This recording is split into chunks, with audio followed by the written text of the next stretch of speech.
modelo siempre están generalmente en la parte física. Puede haber algún protocolo que una la parte física con la parte de capa de enlace, como casualmente lo hace 802, IEEE 802, pero nosotros seguimos en la parte de abajo del modelo. Hemos estado aprendiendo distintas cuestiones que tienen que ver con las señales, con el sistema, con los datos, las cuestiones de amplitud, con cuestiones de distintos tipos de ruidos, de emociones.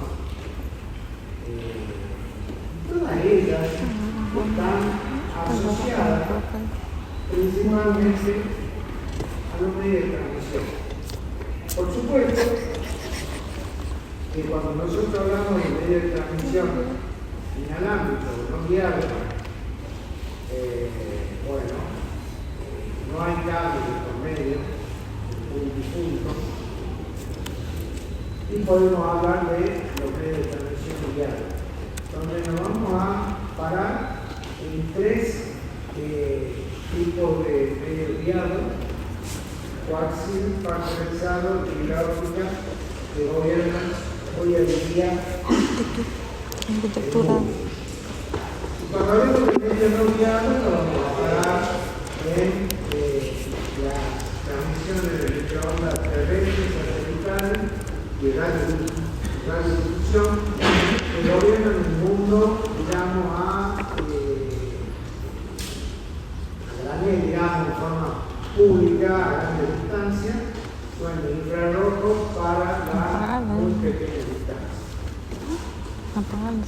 De hecho, el medio guiado o no guiado, los medios de transmisión son un elemento que también intervienen en la calidad de la señal a transmitir y la calidad de lo que el usuario percibe. Por lo tanto, como está interfiriendo en esa, o está de alguna manera marcando los niveles de calidad, siempre van a formar una parte importante en el momento de la toma de decisión de qué tipo de medio de transmisión utilizar.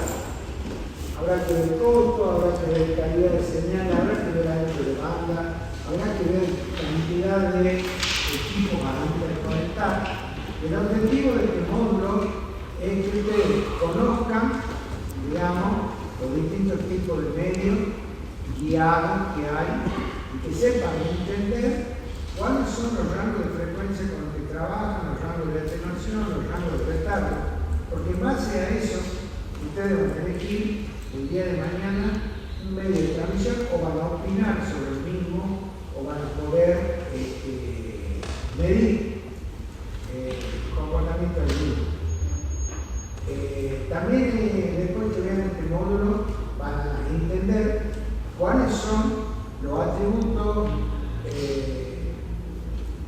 salientes de las comunicaciones inalámbricas, y lo van a poder emparejar en el módulo 9 cuando hablemos de redes inalámbricas. De alguna manera van a tener que entender ciertos valores, van a llegar a poder dimensionar. La idea es que sepan comprender cómo son los modos de propagación y las velocidades en las cuales se puede esperar en los distintos medios de transmisión, partiendo de la velocidad básica o la velocidad principal y la velocidad de la. Dicho esto, lo que ustedes van a tener ahora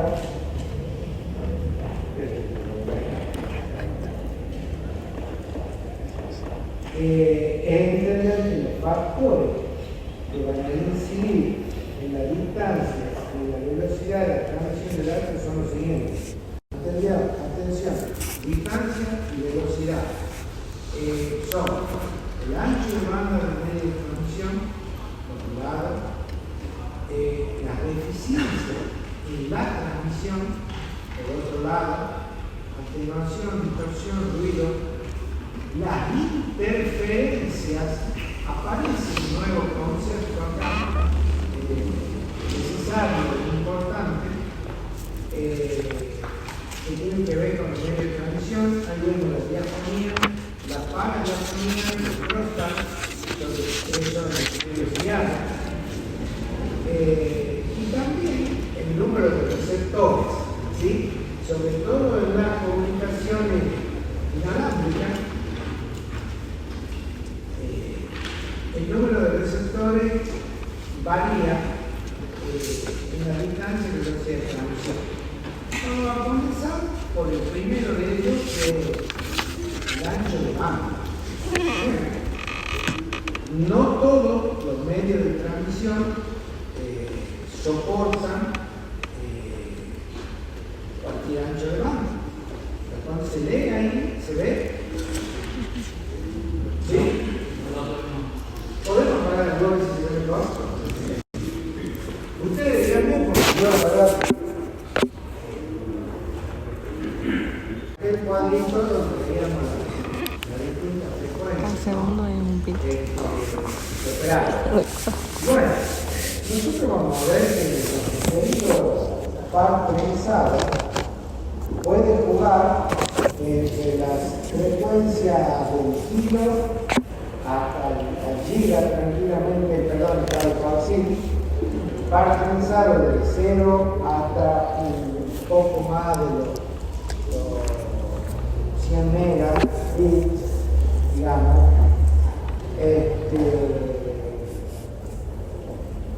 La radio AM está jugando en esta zona, la radio FM por acá. El microondas, el radar y las antenas del microondas juegan en la frecuencia de los gigas hasta algunos tera también, mientras que la fibra óptica ya se para en la frecuencia, digamos, el mayor ancho de banda que puede llegar a permitir, porque soporta frecuencias tan altas, evidentemente puede llegar a muy alta velocidad. El problema no es el ancho de banda.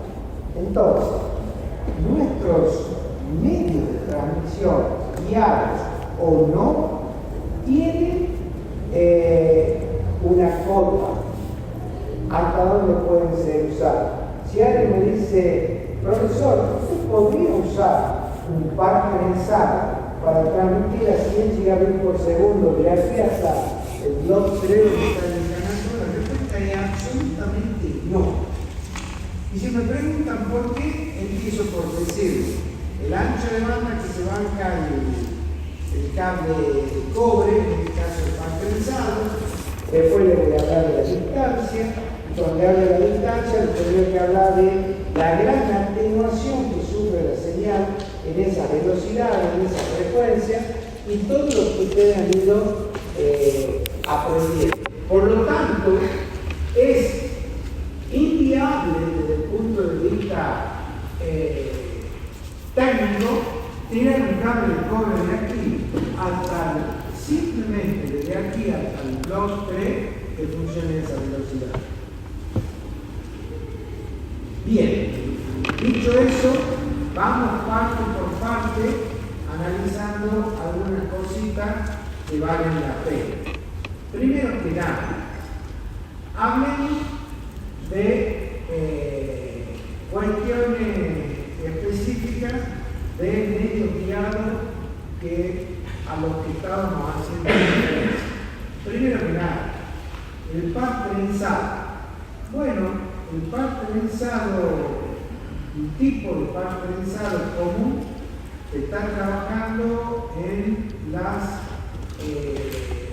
3,5 kilos de frecuencias, tiene una atenuación típica de 0,2 dB por kilómetro, tiene un retardo típico de 50 microsegundos por kilómetro y el espacio que debe haber entre los enlaces para que la señal se regenere, el espacio máximo que puede haber es 2 kilómetros. Todo esto está estandarizado en base a las cuestiones que nosotros hemos ido estudiando y que vamos presentando. Es decir, teniendo en cuenta ancho de banda, teniendo en cuenta potencia de la señal, potencia del ruido, etcétera, etcétera. Otro tipo de par prensado llega, que se llama multipar, llega hasta 1 MHz de ancho de banda, tiene una atenuación de 0,7, tiene un menor retardo, 5 micros, y llega hasta 2 kilómetros. El cable coaxil, cuando yo hablo de cable coaxil, estoy hablando del cable coaxil que, bueno, que antes llegaba hasta su casa, el cable anterior, pues, cualquier cable coaxil que conozca, llega hasta 9 kilómetros. Tiene la verdad la capacidad de manejar distancias mucho más importantes. Hay una solución que se llama cable modem que hace que llegue todo lo que es la solución de telefonía, solución de telefonía y solución de canales de TV con cable coaxil. No sé si alguien tiene cable coaxil que llegue a la casa. Vos. Bien. Hay muchos lugares donde lo hay. Sobre todo, muchos lugares, en distintas partes del país, todavía sí. Y por último está la fibra óptica, que realmente trabaja el rango de frecuencia muy alta, con el rango de atenuación típica muy bajo. Y bueno, aquí habla de que llega hasta 40 kilómetros. Yo estoy en condiciones de decirle nuevos estándares y ciertas marcas de repetidores que están llegando hasta los 100 kilómetros. Y en algunos casos también, un ejemplo típico, un generador de señal, repetidor de Cisco, que tiene un protocolo que termina en ZC, que llega, cuando uno pone en la punta del equipo repetidor de eso, con una fibra óptica monomodo puede llegar hasta 70 kilómetros. 70 kilómetros. Lo cual, bueno, habla de las bondades del medio. Es decir, altísima frecuencia, muy baja atenuación, por lo tanto tiene un muy largo alcance. Por supuesto también, entre tirar un par prensado y tirar una fibra óptica, dependiendo del tipo de fibra óptica, hay una diferencia abismal de costo, no solo en el producto, sino también en la mano de obra. Pero bueno, ahí hay una primera presentación para que ustedes estén ubicados. Gran porcentaje de las redes, y no voy a hablar en el mundo, voy a hablar aquí donde viven ustedes, acá, región norte, Argentina también, está gobernada por los pares prensados y los privados, ¿sí? El medio guiado. Y últimamente se está dando un vuelco extraordinario hacia las comunicaciones inalámbricas, donde sí déjenme decirle que está haciendo falta un tuning, porque, bueno, cuando hay grandes cantidades de usuarios que quieren hacer uso de esos servicios, bueno, se percibe cierta demora. Pero el mundo en estos momentos, en estos últimos 5 años, a esta parte, está mudando a un sistema de transmisión inalámbrico que de por sí es muchísimo más inseguro. Si ustedes me dicen en cualquier lugar, ¿qué preferiría yo recomendar? A muerte en medio diario, obviamente que dentro de una lógica. Dentro de una lógica. Si me dicen, che, acá va a poner una red, porque sabemos que van a venir siempre alumnos, bla, bla, bla, bla, bla, bla, que van a usar la hora de televisión, bueno, poneme diario. Pero si estoy en una empresa donde no sabemos hoy qué va a ser esta oficina, qué va a ser mañana, de dónde van a migrar, bueno, ponemos medio inalámbrico. Serían los dos extremos. Aquí tienen un gráfico del medio diario. El primero, el grandote, es un cable UTP, digamos, de 8 hilos o 4 pares.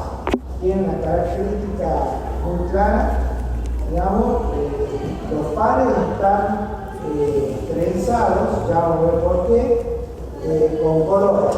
Entonces, están el color marrón, verde, azul y naranja, y está el blanco del naranja, el blanco del azul, el blanco del verde y el blanco del marrón. Esa es la típica conexión de red. 8 hilos. En el centro un poco. Y después están los cables multipares que, como su nombre lo indica, se usan de pares. Entonces hay un cable de 100 pares, de 25, de 50, de 75. Generalmente estos cables están hechos para conectar de par teléfonos internos, telefonía. Y se lo usa mucho también. Un interno, un par. En el otro, un cable UTP de 4 pares en un puerto de red. Bueno, dice formado por un conductor interno, aislado, coloreado. Conductor interno es cobre, ¿sí? Está aislado por una capa de polietileno, obviamente, lo cual evita que ese cobre se oxide. Se utiliza en pares, grupos de pares o unidades. Bueno, en pares o grupos de pares para telefonía. El UTP ya lo dije para red. Este que está acá, ese que está acá para red. Y estos que están acá para telefonía. Los colores ya lo dije. Después van a ver que las normas internacionales delimitan cómo conectorizar cada uno de los colores. Lo conectorizar como tiene que ser y funciona. No seguir la norma no funciona. ¿Por qué? Porque tanto el switch como la placa de red ya saben por qué parte y transmitir. No le he dado polvo, lo he puesto chao. O no hay una conectividad, no le conectó también, ya. Lo conecta aquí y lo conecta en China, con la misma herramienta que la pinza de limpiar o la pinza impactadora, y que trabaja en el módulo 10, y lo conecta igual aquí que en China, y tenemos el mismo módulo aquí que en China. Bueno, por eso ya están fabricados los cables internamente se prensan según el color que tiene cada uno. Los pares que se van formando se unen y forman subgrupos. Estos se unen en grupos, los grupos dan lugar a superunidades y la unión de superunidades forman un cable. Un grupo es un par, 4 grupos es una superunidad, el cable. Esos 4 pares forman el cable UTP para red. Alguien me decía, profesor, lo puse ese cable Si lo podés, ¿se justifica? Vale. Hay que ver el caso. Se justifica, bueno, ya eso no puede cambiar, pero se lo puede usar. Bueno, díganme un poquito más del par trenzado. ¿Por qué se trenzan los cables? Primero podemos decir, el cable de red es un cable UTP trenzado. Bueno, porque en cada uno de esos cables de cobre va una señal, ¿sí? Y si yo trenzo el cable, voy a minimizar los ruidos que se puedan generar en cada una de las señales. Para ello, y ya el estándar así lo prevé, todas las señales en la red de LAN se generan en el modo diferencial. ¿Qué significa modo diferencial? Que la señal de un cable va en otra polaridad con respecto al otro cable. Una señal tiene polaridad positiva, la otra señal tiene polaridad negativa. Entonces, supongamos que yo tenga este caso donde un cable mande 16 de potencia y en otro cable mande 12 de potencia. Bueno, con otra polaridad. Por la inversión de las polaridades, perdón, se le aplica una fuente de ruido aquí, 16, lo que usted quiera, vatio, milivatio, lo que usted quiera. Y aquí la fuente del ruido, como está manejada, lo afecta con 12 vatios. Como tienen distintas polaridades, se resta el ruido de uno con respecto al otro y me queda un ruido de 4, me quedaría un ruido de 4 vatios en lugar de 16 o 12. Y ya veo que aquí estoy afectado con un ruido de 4 vatios yendo el cable en forma no trenzada.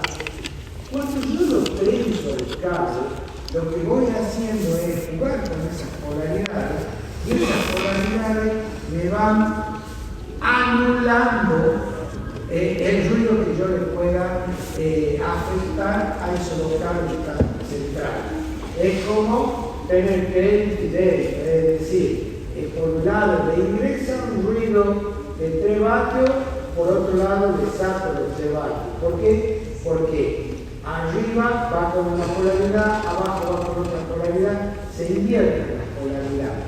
Dicho esto, nos permite a nosotros entender por qué el cable LAN UTP para red se ve como lo que ustedes están viendo allá.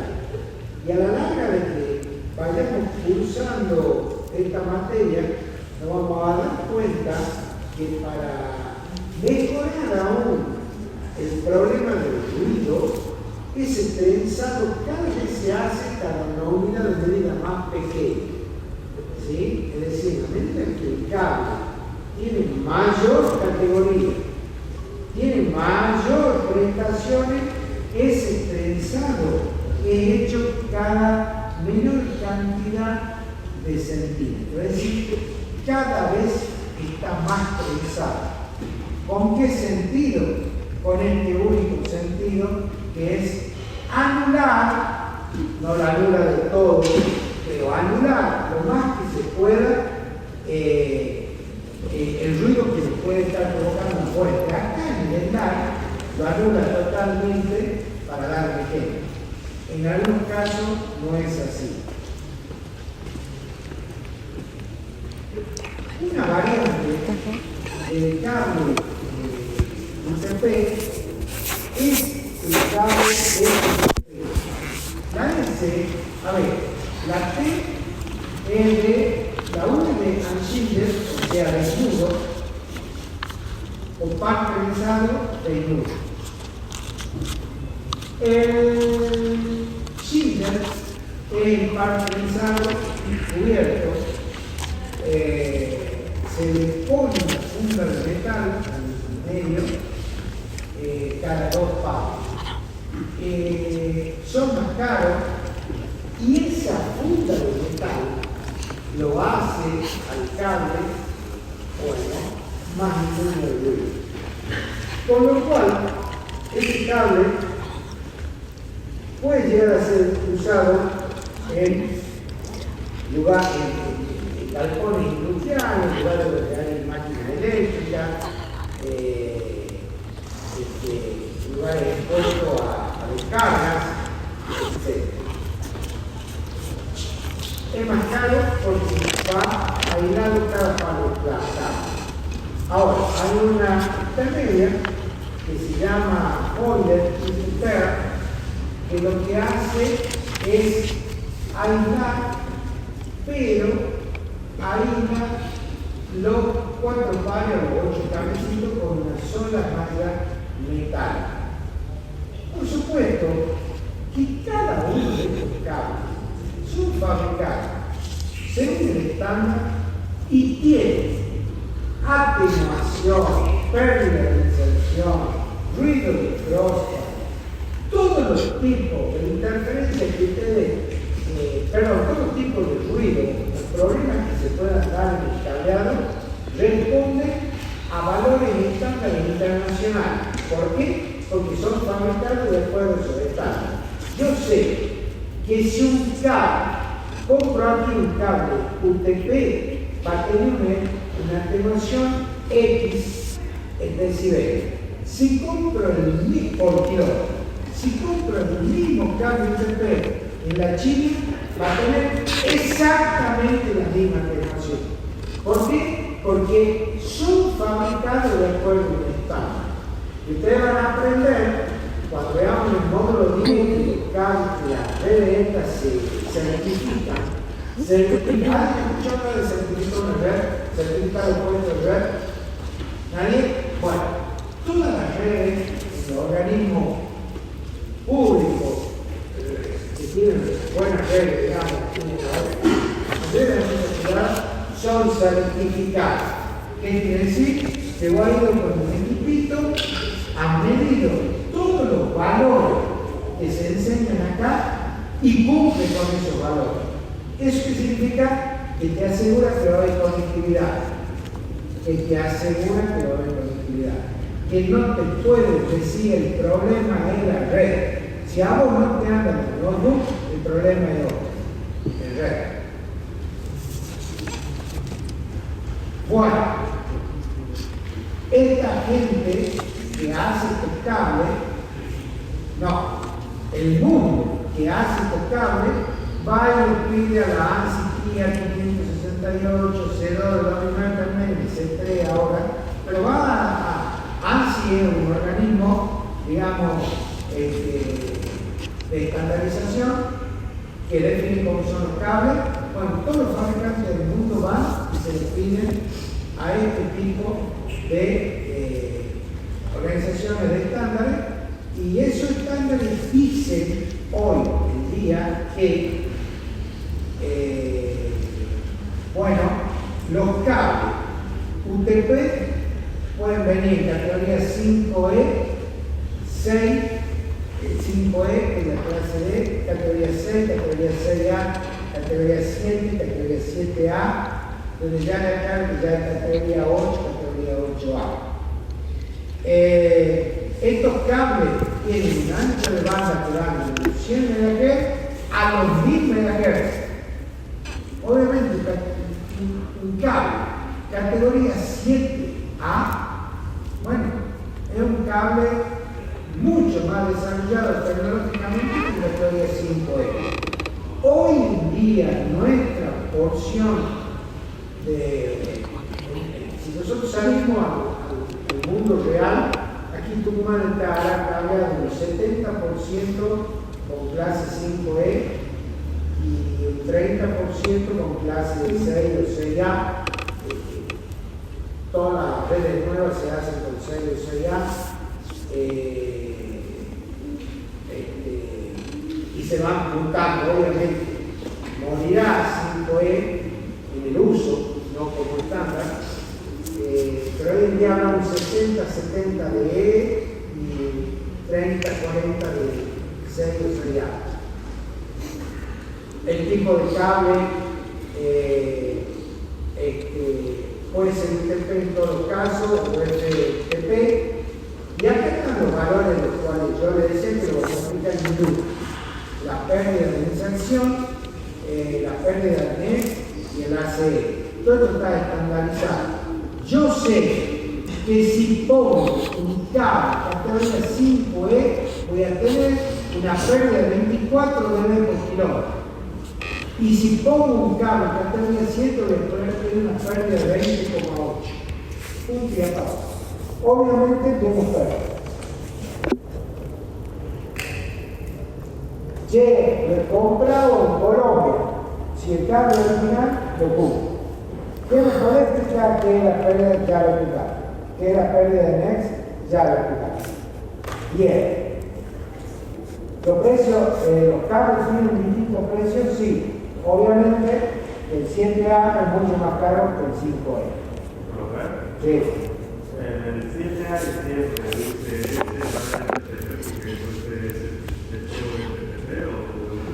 puede ser los dos. Puede ser los dos. Exactamente. Bien. Che, vamos a decir un poquito. Los cables de cobre vienen todos vienen de la misma, del mismo grosor. No. Vienen de 4 milímetros, de 5 milímetros, de 6 milímetros, de 9 milímetros. Son los 19, 22, 24 y 26. ¿Quién lo estandarizó a esto? La American Wire Gauge, o la agencia estadounidense de calibre de alambre. ¿Qué podés ver ahí? Y bueno, mira, estoy viendo que a frecuencia, que llega a frecuencia mucho más alta de 9 milímetros, que tienen atenuaciones parecidas, tienen menor atenuación de 9 milímetros. Vos fijate que 9 milímetros de frecuencia del día a las 7 está atenuando 25. En cambio el de 6, 5 milímetros ya está atenuando cerca de 30. Luego está bueno. Y el de 5 milímetros, sí, ahí anda dando vuelta. Este es un gráfico de el grosor del cobre, la frecuencia y la atenuación por kilómetro de cada una de las frecuencias que soporta. Ahí vos, por ejemplo, podés inventar que si uno quiere se puede inventar un problema, ¿no? Entonces uno dice, escuchar, una fuente que inyecta 100 vatios a la señal que es transmitida por un cobre de 24, calibre 24,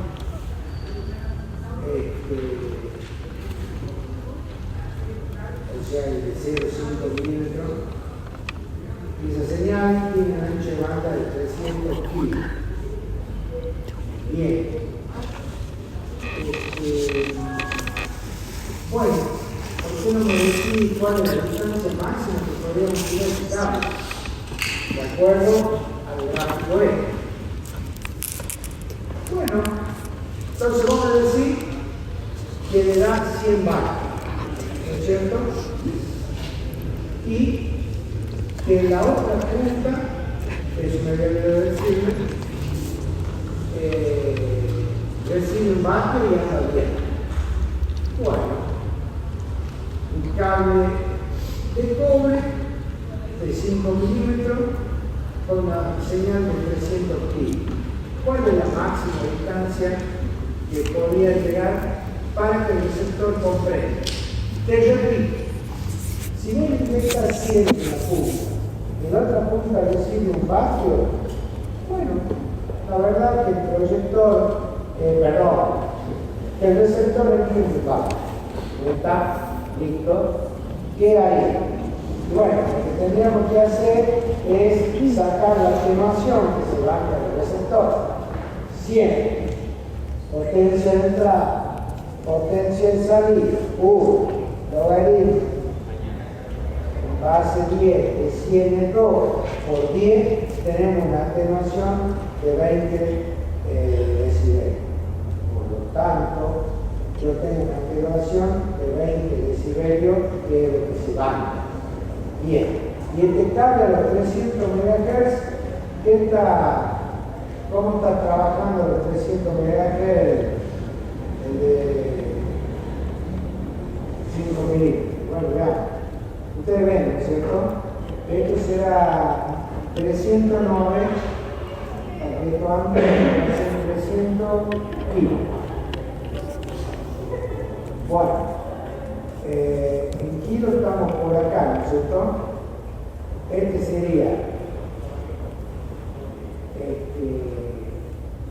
100, y aquí tenemos 1000, 300 estaría por acá,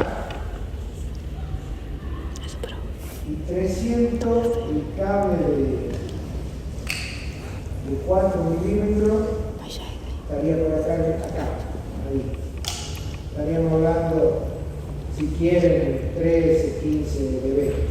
Bueno, no me queda más que dividir los 20 dB que se banca el receptor en los 13 dB que se atenúa por kilómetro, si quieren.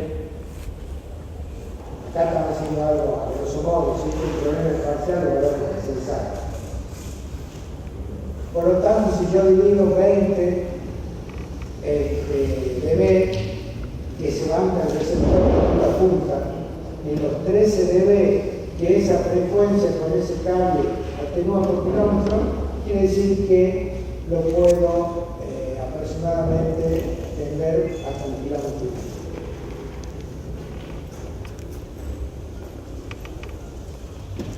Bien.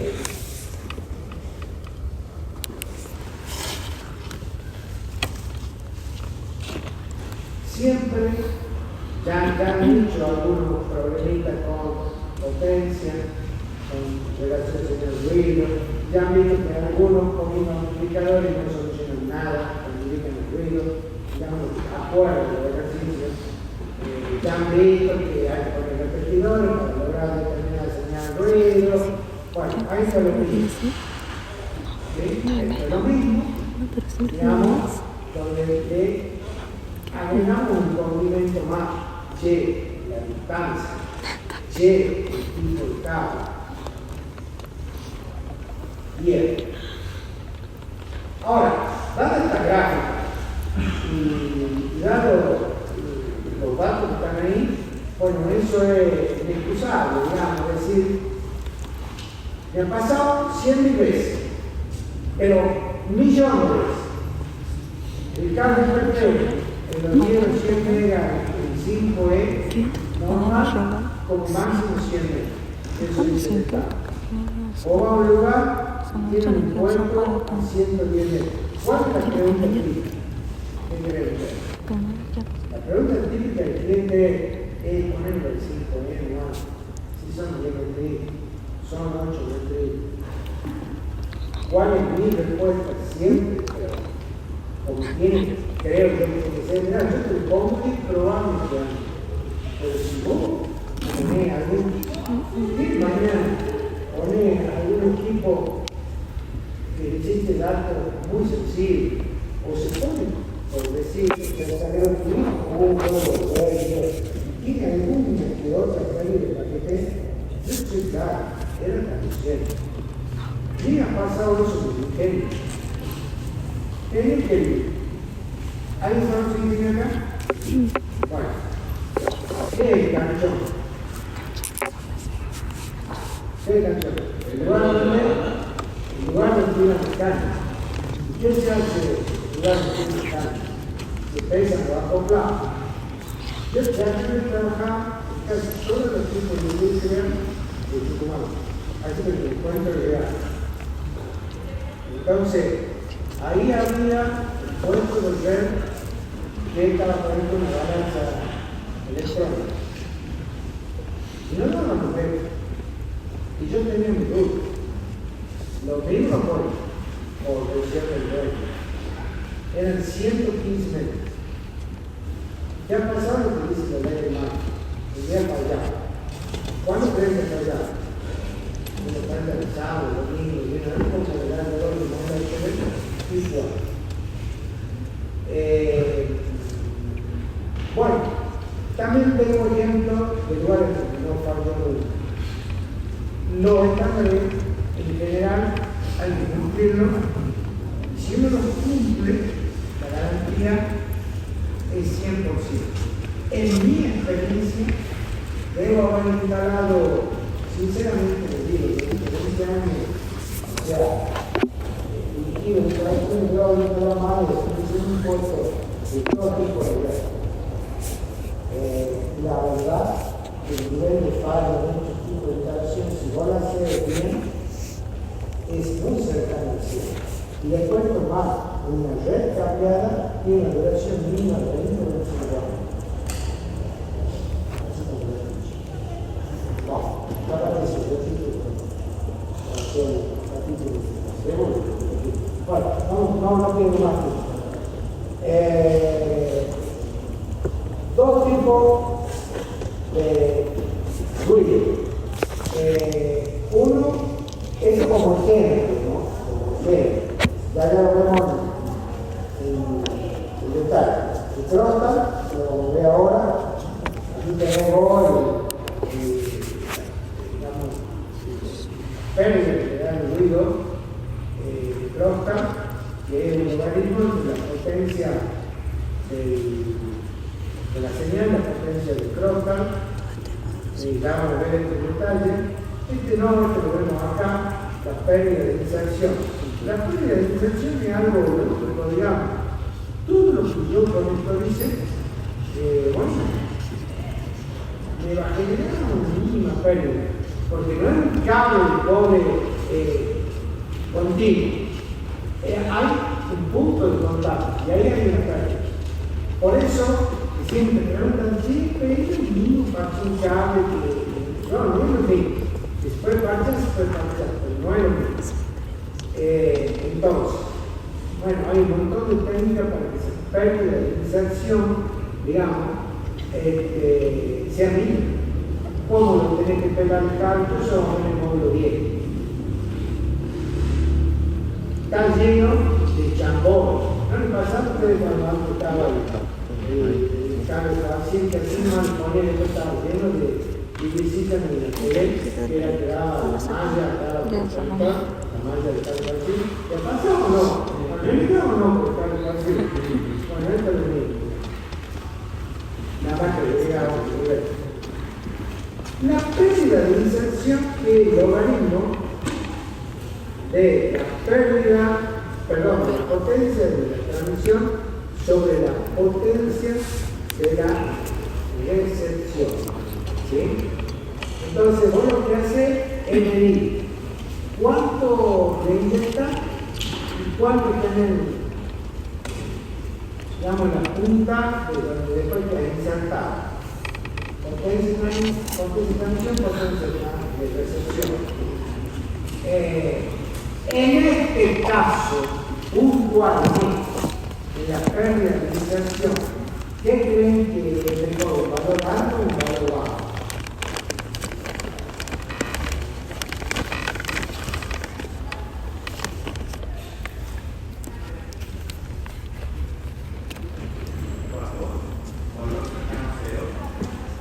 Exactamente, valor cercano a cero. ¿Por qué? Para que la condición sea, para que la gente sea cero. Para que la transmisión sea 1 y el logaritmo sea 0. Para que la potencia de transmisión sea igual a la potencia de recepción. Esa es la respuesta. Es el único caso que era al revés. Bueno,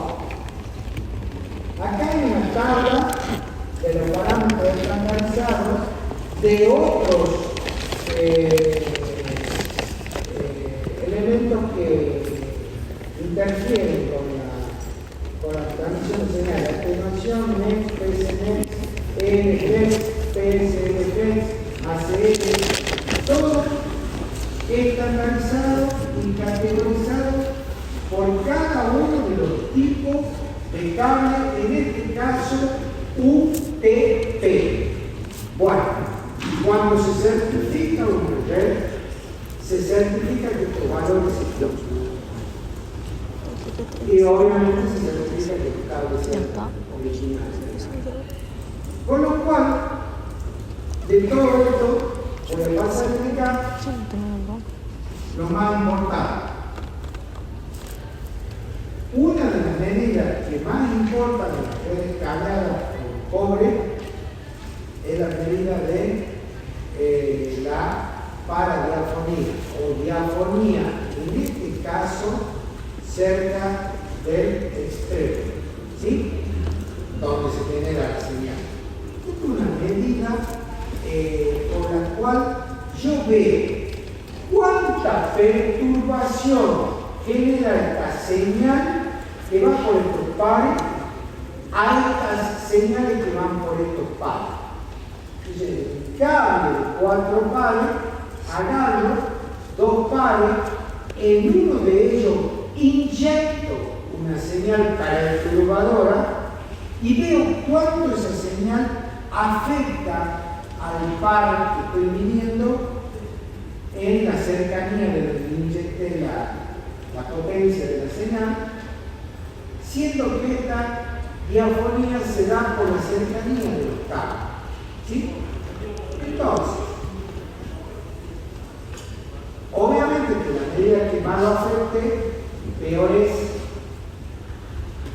Y se calcula entonces la relación de la amplitud de la señal de prueba con la señal diafónica medida en el mismo extremo del cable. O sea, la potencia de esta señal con respecto a la potencia de esta señal. Medida en el extremo cercano de transmisión, cuanto mayor el valor entre B menor en interferencia, eso está claro por el consciente. Los probadores de cable que la miden, pero no te muestran así menos si lo tuviese, debe ser medido en cada par con respecto al otro par. Bueno, lo mismo acá en mejor, un número mayor. Por ejemplo, un cable que tiene una paradiafonía de 30 dB tiene menos ruido que un cable que tiene un NEX de 10 dB. Y eso está claro, que quiere decir que el sonido del crosstalk que está abajo, yo tengo la potencia de tengo el logaritmo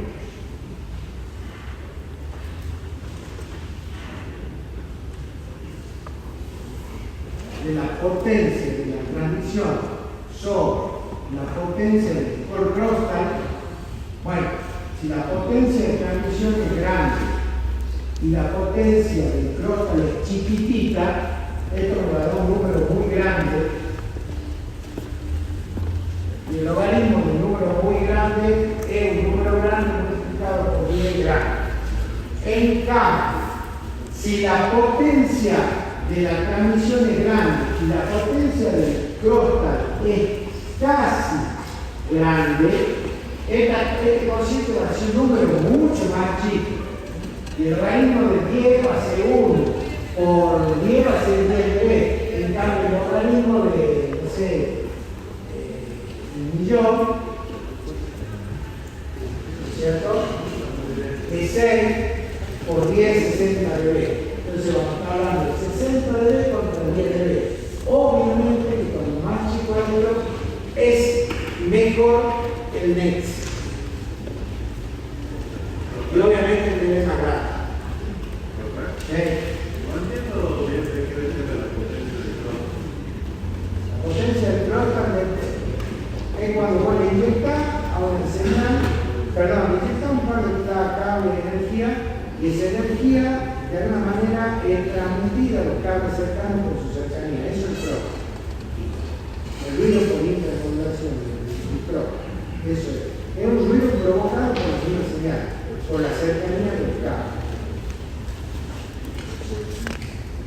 Después está la telefonía, que es lo mismo, pero medida en el extremo más lejano. ¿Sí? Cada una tiene su importancia según el tipo de estándar. Ya lo vamos a ir viendo después. Por último, está la paradiafonía de suma de potencia, que mide el efecto acumulativo de todos los pares contra un par. Siempre pensemos que hay 4 pares, ¿no? En este caso, 4 pares.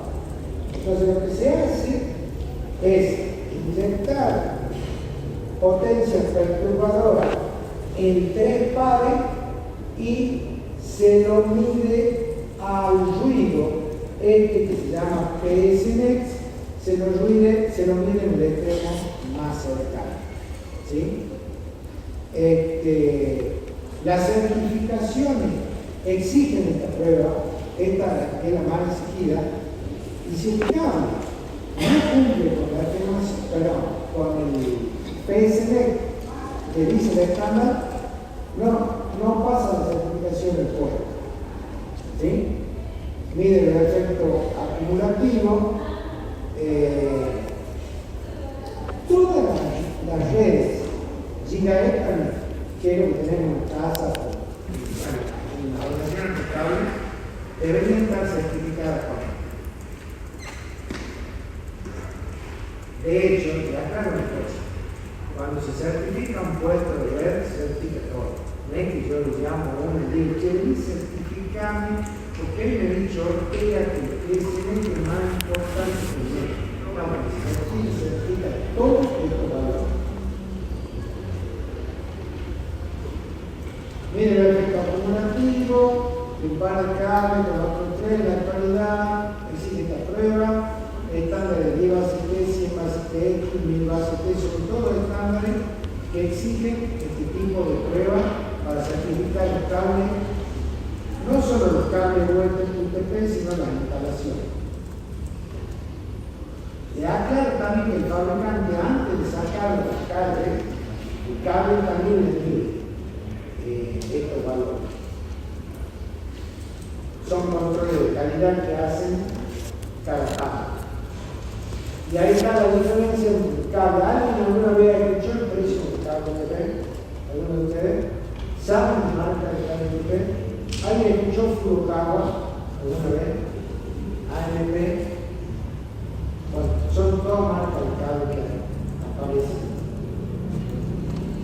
Otro de los medios es el cable coaxial. Este es el más simple de todos. Usado en líneas de datos ya prácticamente nada. Tenés una cubierta protectora de plástico, tenés una malla de cobre, tenés una base de PVC y el cobre colateral. Lo que más se usa hoy en día es este tipo de cable. No es algo de televisión por cable, pero sí es bastante usado en la antena para conectar el puente, el bridge, el switch entre el equipo y la antena que está arriba. Se usa este cable coaxial. Bien, no más que eso. El RT58 es un tipo de cable coaxial bastante vendido en ese sentido. Y el otro medio, digamos, por excelencia es la fibra óptica. Es un cable muy flexible, capaz de transportar luz láser. Sepan ustedes que los materiales de conductores de la luz son plástico, el cristal de silicio, entre otros. Ya vamos a ver distintos tipos de cables de fibra Y obviamente cuando más trabajado está el material conductor, mayor distancia se logra. La fibra óptica está compuesta por eso que ustedes ven acá. En envoltura, y generalmente esta, una fibra de refuerzo, material de refuerzo, un buffer, y lo más importante de la fibra son los dos elementos: el revestimiento y el líquido. El revestimiento y el líquido. Entonces, el líquido es la parte más importante, ¿sí? Está constituida por un pelo de fibra o el diámetro del núcleo puede variar entre 80 y 100 micrones. ¿Cuánto es un micrón? Una millonésima de metro. El núcleo está rodeado por una capa del mismo material que él, y se llama revestimiento. Pero el índice de refracción de esa capa, o sea, del revestimiento, es distinta a la del núcleo. Por lo cual, digamos, permite que la onda vaya saltando. O sea que los dos elementos en cuanto a transmisión, los dos elementos más importantes son en cuanto a la transmisión de la señal. La cubierta es la capa más exterior que envuelve a uno o varios revestimientos, tiene el fin de proteger contra la humedad, la abrasión. Hay cubiertas de plástico y otras cubiertas de materiales como el teflón o el teflón. ¿Ustedes conocen lo que es el teflón? Sí, ¿cierto? Bueno, para la chica no hace plástico, ¿cierto? Pues para que no saben lo que es el teflón. Otras sí, casi. ¿Quién no sabe? Porque saben todo el mundo, digo el teflón. Bueno.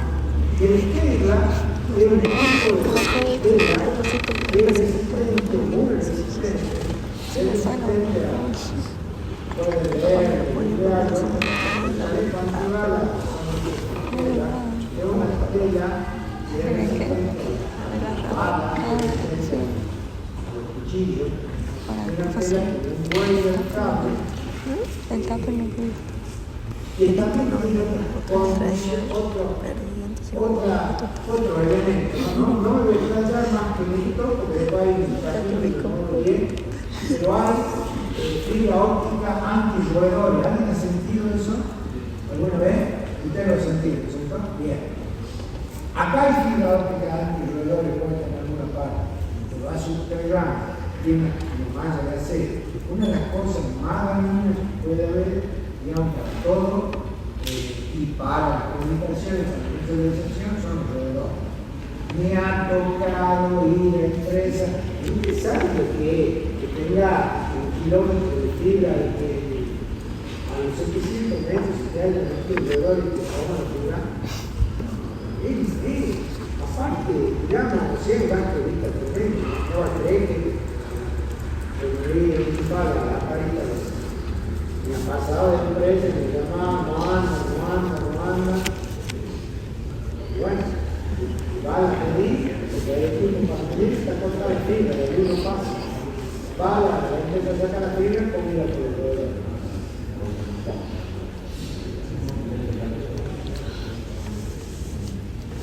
Los rayos de luz se desplazan internamente, digamos, por el núcleo de 100 micrones es el tamaño de un cabello de un ser humano.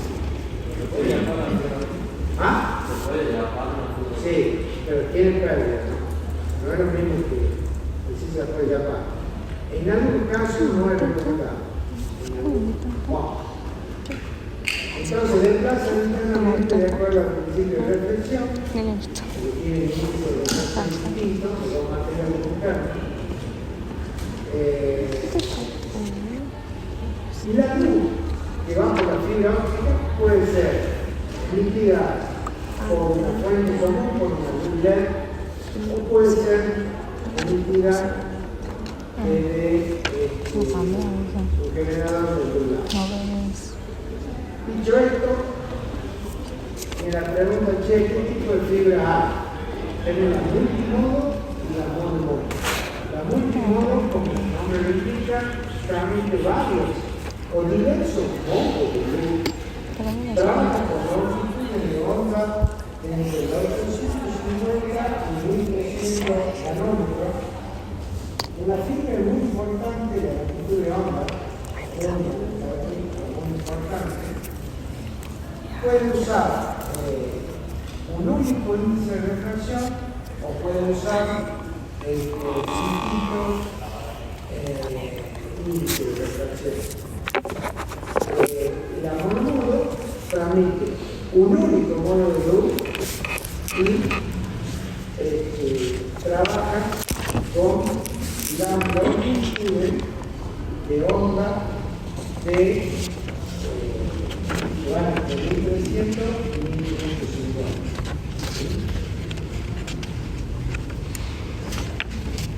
El índice de refracción es un cociente que uno transmite en varios modos y el otro en el otro. El índice de refracción es un valor, es un cociente que se logra luego de escribir la velocidad de la luz en el vacío con la velocidad de la luz en el medio que está tratando. ¿Sí? Agua, silicio, plástico, mercurio, etc. Entonces el índice a vos te da la verdadera velocidad que tiene la de luz en el tipo de conducto que estás tratando. ¿Sí?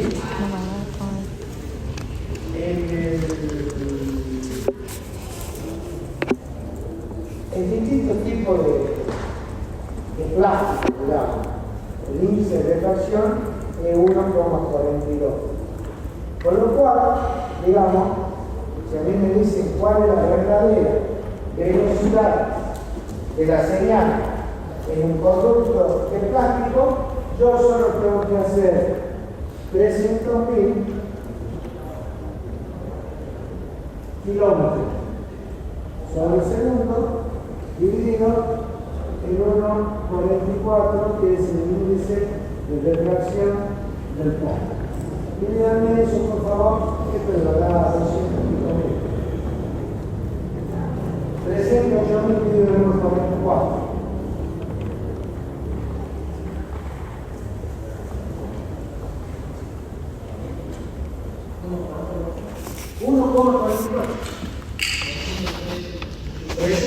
Sí. Bueno.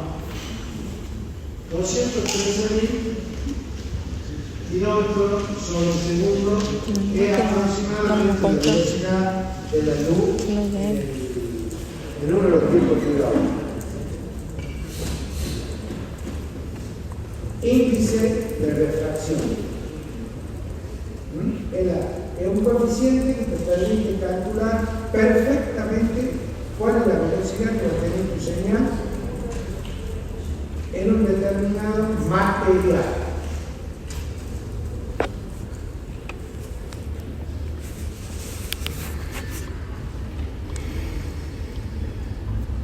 Bueno, acá está la explicación del multimodo de índice discreto.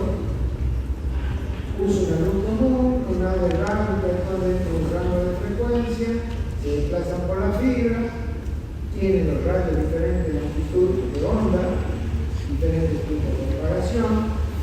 ¿Cuál es la consecuencia?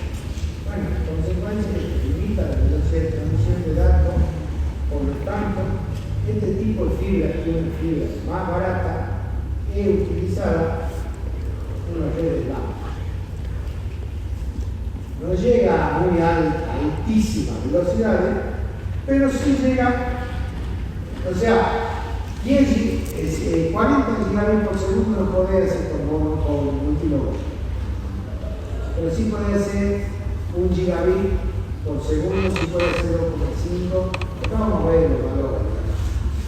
A lo que voy es que multimodo es una fibra barata, transmite con varias longitudes de onda, eso hace que, bueno, su máxima velocidad alcanzada sea menor. Lo contrario a esto es monomodo. Monomodo lo que hace es reducir el núcleo, el diámetro del núcleo de la fibra a el orden de la longitud de onda, de tal forma que solo puede pasar por ese núcleo una sola longitud de onda. ¿Sí? Como pasa una sola longitud de onda, hay un único camino posible, se llama monomodo, y esa distorsión multimodal que se da por la distinta longitud de onda que juega con el índice de refracción en la multimodal, aquí al ser una única longitud de onda, no hay distorsión multimodal, se puede lograr mayores velocidades con menores pérdidas, y este tipo de fibra se utiliza para mayores velocidades y para grandes distancias.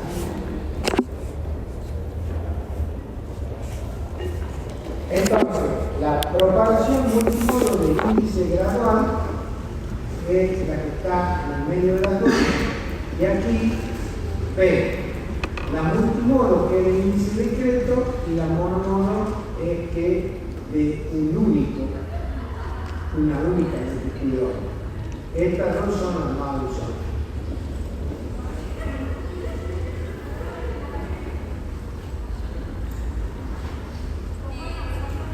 ¿Cuáles son las ventajas de usar fibra óptica?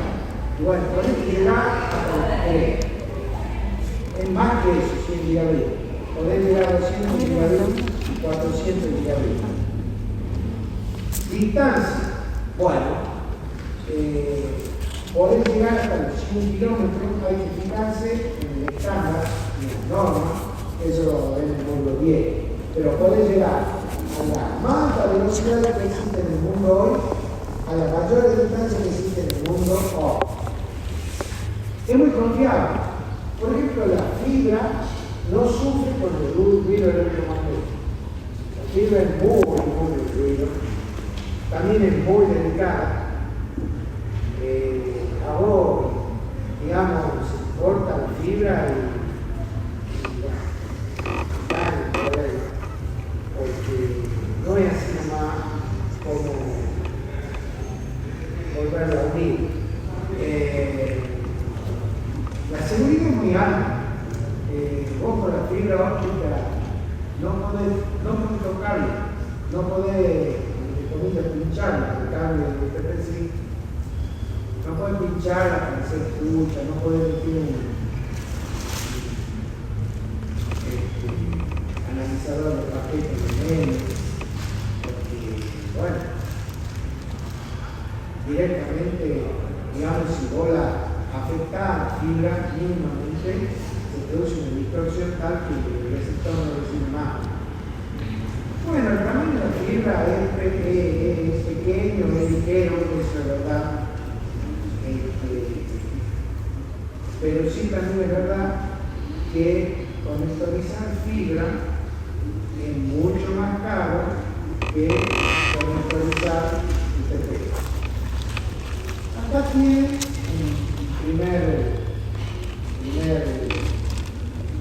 primera aproximación, longitudes de onda, rango de frecuencia, banda, S short, L long, C convencional. Obviamente que un tipo de short, que eso también debería decirse acá, está en el multimodo, para verdad, y que en las convencionales y la larga banda están a monomodo. Estas van tipo de onda que van de 1500 para arriba. Y acá dice WDM. WDM es la técnica que usan todas las teles del mundo hoy para transmitir con fibra óptica a larga distancia. Vamos a ver comunicación de voz.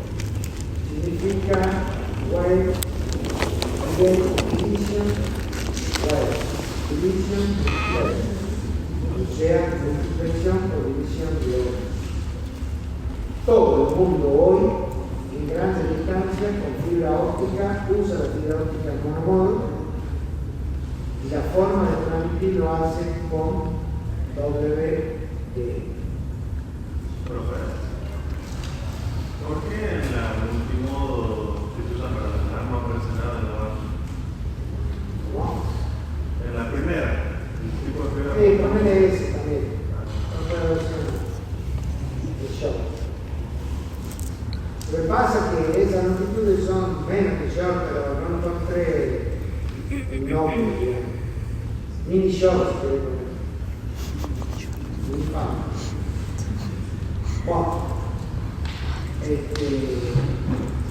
Bueno, este gráfico ya lo vieron. Acá ven cuál es el comportamiento de conexión de la fibra óptica. ¿Cuál sería la ventaja de la fibra óptica? Bueno, hay un principal del costo. No solo el costo de la fibra, el costo de la instalación. Bueno, el equipamiento también. Un switch de fibra es mucho más caro que un switch de IPTV. Cuando ustedes me quieran preguntar qué es mucho, son distintos los órdenes, pero puede ser multiplicado por 1,5, puede ser por 1,8, puede ser por 2. Segundo, la mano de obra también es más cara. La manipulación de la fibra óptica tiene que ser cuidadosa. Por ejemplo, uno puede poner la fibra óptica a una velocidad. Si en la casa de ustedes hay alguna bajada de fibra con un de 90 grados, va a salir. Porque ese es un principal motivo por el cual el calentamiento es grande. Es decir, la fibra necesita curva suave para ser conectado. Algunos ya lo traen, que ya saben todo esto. Se puede que andan ahí conectando el cable, pero son muy brutos. La fibra hay que tratar con cariño porque la fibra óptica es repetir. Es muy linda, funciona muy bien, pero el mismo daño, el primero que percibe es el usuario. Si me preguntan qué otra característica tiene la fibra óptica, bueno, la rigidez del cable, tiene una fibra aérea entre todos los pozos. Está haciendo una panza así. ¿Qué hacemos? Le puedes poner fibra de la amiga, que es muy bueno, le puedes poner acero, le puedes poner fibra de vidrio. O sea, vos podés manejar la rigidez del cable. El tamaño del cobre entre 62,5 y 100 micrones, 125. A ver, para que se vea bien, este core es 62 micrones el core, 125 el revestimiento. Y este es 50 micrones el core, 125 el revestimiento. La cantidad de hilos. Bueno, 2 hilos, 4 hilos, aquí hablan, comienza con 2 pares, tomamos así, no hay cuestión de vida o muerte, se puede tener filo de 2 hilos, y a su casa, ¿qué llega? Ahora, ¿qué me dan a ver? ¿Cuántos hilos llega a su casa a nosotros? ¿Me han visto ahorita el ejército? Un hilo. Eso ya va de TTH que nos da la tecnología, con un hilo. Pero este tipo, lo que estoy explicando acá, todo es al menos 2 hilos, la excepción de la noción. Ya hemos visto los tipos de uso. Bueno, para ir un poco cerrando la idea, ya estamos sobre la hora, en la clasificación. Es una clasificación para que se vayan acostumbrando. Los 4 primeros tipos de fibra son Mu, Pi, Mo. ¿Sí? Y la última es Mono.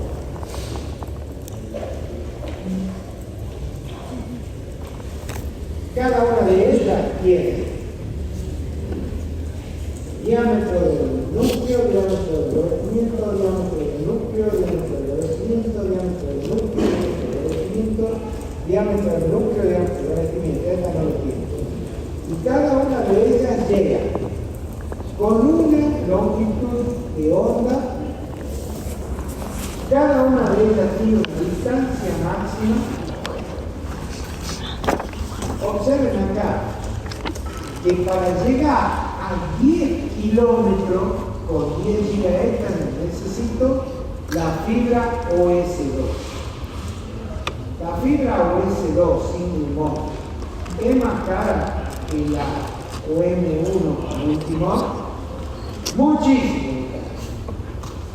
pero es muchísimo más rápida y llega más lejos. Fíjate vos que acá en fase también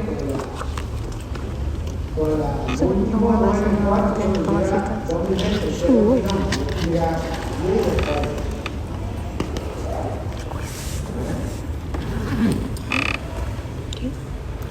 usos ya hemos dicho, desde el LAN, desde el MAN,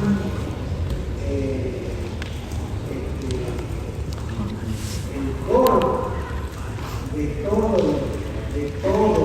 los sistemas del mundo usan Porque fibra no, óptica, tenía ese todo nombre. datos, video, alto, Porque yo no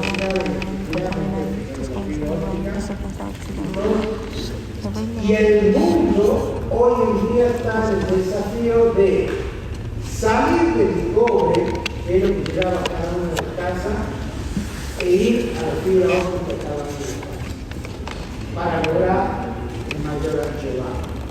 Obviamente en esta época, al ser peyorativo, en Nueva York puede llegar fibra hasta las casas de los ratones que están en el cuarto subterráneo, y bueno, tienen tal como viven todos. Nosotros estamos en ese proceso y habrá otros países que hizo el África que todavía están mandando señales. Esta es la fibra óptica submarina, una gran inversión,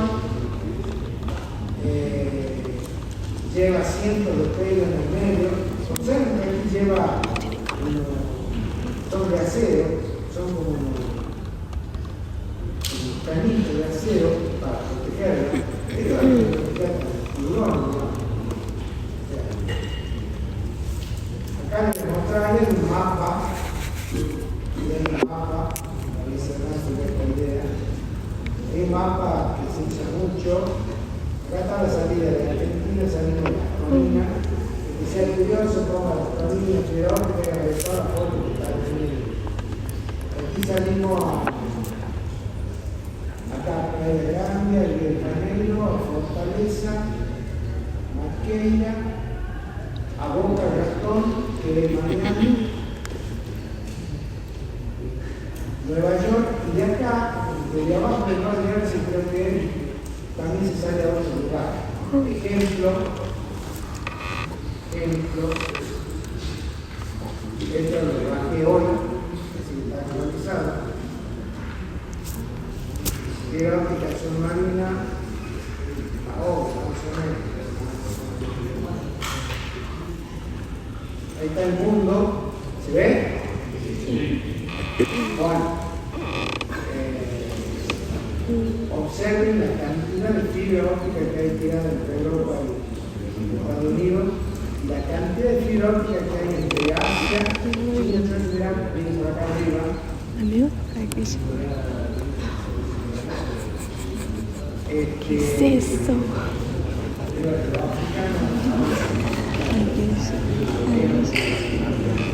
Así te quieren encontrar. No más.